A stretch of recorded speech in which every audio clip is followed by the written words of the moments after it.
Today we're going to be looking at all of Games Workshop's previewed lore from the new Pariah book, including everything that we know about the characters being released in it, the dreaded Pariah Nexus, and a quick look at the Theatres of War section that they've previewed on the Warhammer community page.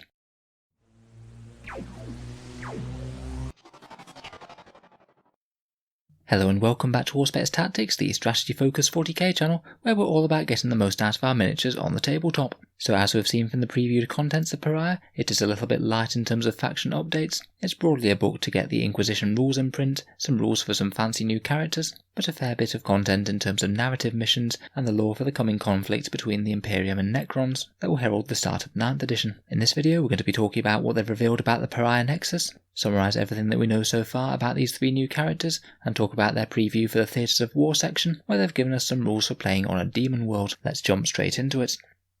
So first up, we now know that the Pariah Nexus is an area in the Nephilim sector, which is a very shadowy sounding name, and it's also notable for where they found the STC of the Dark Angel's Nephilim jet fighter. Basically, Imperial garrisons and worlds within the sector had been going dark for some time, entire worlds where the Imperium could no longer communicate with, despite being on the right side of the Great Rift for psychic communication. It turns out that the Necrons have been hatching a plan to secure a huge sector of space from the warp's influence, quelling any nearby warp storms, and descending the area into a complete psychic void. The mind-numbing pariah effects of the Black Stone has caused Imperial worlds within it to experience the stilling, causing the people on these worlds to completely lose all motivation to go about any activity whatever, literally just sitting staring bleakly until they starve to death. Very disturbing indeed. If it wasn't for this sort of thing, I could kind of imagine having no warp spawn descending from the skies wouldn't be such a bad thing.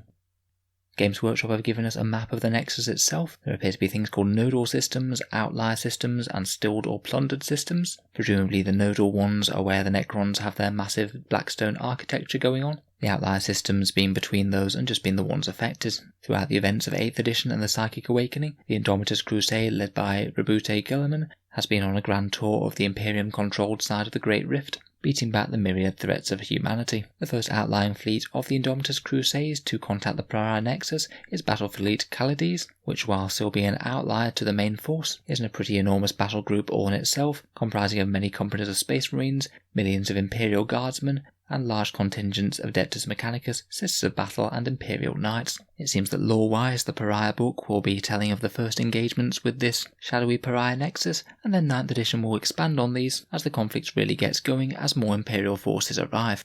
From the contents headings in the background section of the book, it looks like Battlefleet Khalides is going to have to be clearing some Necron tomb worlds the old-fashioned way to try and shut down some outlying portions of the Nexus. It seems they're very much not immune from the effects of the stilling themselves, with summary executions from the Commissars skyrocketing from guardsmen abandoning their posts, although the forces of the faithful Adeptus Sororitas appear not to be as affected anywhere near as much. It's certainly going to be interesting to find out more.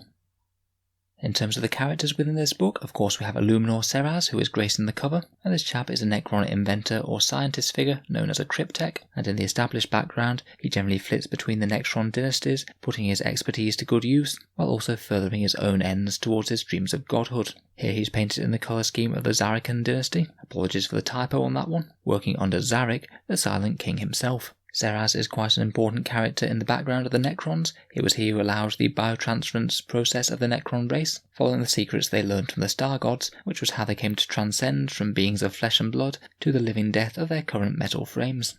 More recently, he has been revealed to be the architect behind this Pariah Nexus, well versed in the art of working with Blackstone, which we can see on the model himself. He's got a little ring of Blackstone over his left shoulder. Likely won't be too good for any psykers that are nearby him. I was interested to find out that he is technically known as a Plasmancer, one of the variants of Cryptech, who mainly specialise in the harnessing of energy in all its forms. They're equipped with eldritch lances and gazers of flame, with which they obliterate their foes from the battlefield. It's interesting that we know that one of the characters from this new Indomitus starter box is a Plasmancer. It'll be interesting to see if him and Szeras share any rules. Their models really are quite different. On the Imperial side, we have the radical Xenos Inquisitor Kyria Draxus, very much showing off her radicality there, with not only a shuriken catapult borrowed from the Eldar, but a very Xenos-looking suit of power armour rather than the standard Imperial set, and a Wyvac alien familiar known as Shang, which apparently she can psychically bond herself to allow herself to see through its eyes. That kind of implies to me that she might be a psyker on top of all of this technology. She also featured in the Psychic Awakening preview trailer, which I believe came out around the launch of Faith and Fury, the first Psychic Awakening book, so it's really quite cool to see her as an actual miniature. Also alongside her in Battlefleet Calades is Ephrael and Kyganil, who's very much a character that we've already seen previewed, and is the star of the Daemon novels that first came out over 20 years ago in 1998. She was previously a seraphim, apparently slain by a greater demon of Slanesh, but she was resurrected and is now an Imperial agent with unnatural power to resist chaos. She's accompanied by Kyganil, a Harlequin Exodite, and together they have sworn to destroy chaos in all its forms. One of the recent previews said that they're going to be usable by any Imperial army. I'm really interested to see whether they might be able to be included in a detachment, much in the way that the Assassins can or the Inquisitors can, via the Agent of the Imperium special rules, or whether they just mean that she can be included as an allied detachment in Sisters of Battle, much as you ordinarily can. It looks like they might only be the one datasheet for the pair of them, much like we saw with Valerian and Alea, those two fairly recent Custodians and Sisters of Silence miniatures that were released. I kind of hope they might separate them into two different datasheets to allow Kyganil to be taken by a Harlequin's army, as it would be pretty cool for them to have a special character. I guess we'll have to wait and see on that score. It could be either way. To come out alongside them though, apparently they are republishing the Daemon as a full book, which I'm sure some people will pick up to have a read. Finally, I just thought we'd touch on these Theatre of War section of rules that they're previewed from the book, which we now know that will have some narrative rules for fighting games on various different warscapes, and have done one such Theatre of Battle for every single Psychic Awakening book that they've released so far. These rules come from the Demon World one, which is supposed to be aligned with Ritual of the Damned, as the Dark Angels and Grey Knights try and stop the Thousand Suns ritual.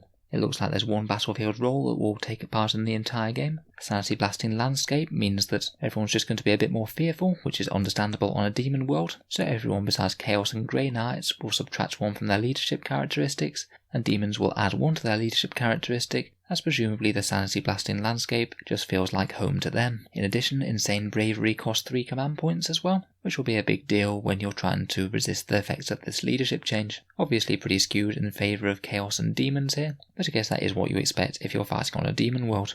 Apparently each one of these Theatres of War will also have twists that affect the entire game, much in the way that those cards they released around the start of 8th edition did. These ones are determined by rolling a d6, and you can get ones such as Fields of War, which apparently means that there's mountains of skulls everywhere, and Khorne grants everyone a bit of extra strength, so you just add one to the strength characteristic of all models on the table. I have played a couple of games with those twist type cards before, and while obviously it's not going to be quite as balanced as a match play game, it really can be quite fun having your units act slightly differently in a game. It's really quite fun to be punching with Strength 4 Guardsmen or Strength 5 Cast-Chans for example.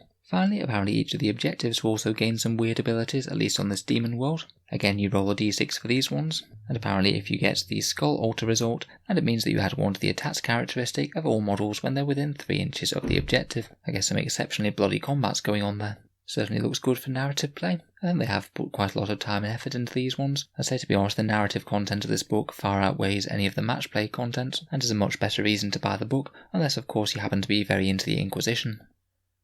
So I'll certainly be looking to see what sort of previews they have coming out over the rest of the week. I'm sure we'll be seeing some new rules for the Daemon Szeras and Kyria Draxus, and of course when we do find out their full rules, I'll certainly be covering them on the channel. So feel free to subscribe to Auspex Tactics if you'd like to see more similar videos like this. And if you have been enjoying the videos recently, I'd just like to mention that I do have a Patreon page for the channel, and if you have been watching regularly, then any support is greatly appreciated. The channel's Patreon does allow me to do this pretty much full time, really boosting the amount of videos that I can create. The link is down in the description below if you're interested, and channel patrons do get a few other advantages, such as regularly being able to see videos that come out far earlier than the standard ones, polls to see what sort of videos come next on the channel, and regular prize draws once a month, where I post out some fairly large box sets of miniatures to randomly selected patrons no matter where they are in the world. This month it's 3 boxes of Guard Start Collecting with a bunch of other command squads and things, and next month it's going to be 3 boxes of this new Indomitus box set. So if any of that sounds good, or if you would just like to support the channel, then the link is down in the video description below. In any case, a massive thank you for listening, and I'll hope to see you guys next time.